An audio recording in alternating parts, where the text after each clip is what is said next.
बन्धु मानो जिरायफैखो थुदो थांसै लोगोफ्रा थांजोब्बाय मा मोखांजों थांनो बन्धु माखौ लानानै न'आव थांफिननो बुंदों नों खोमथा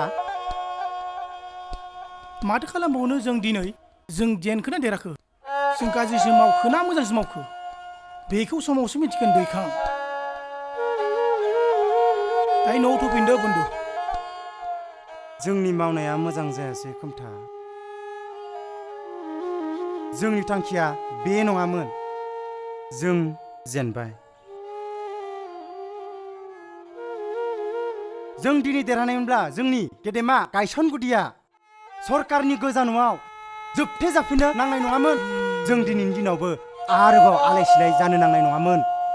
नंगौ दैखां थेवबो थुदो सरकारा दिनैनिफ्राय जोंनि केम्पखौ लक खालामबाय बियो दिनैनिफ्राय जोंनि केम्प नंला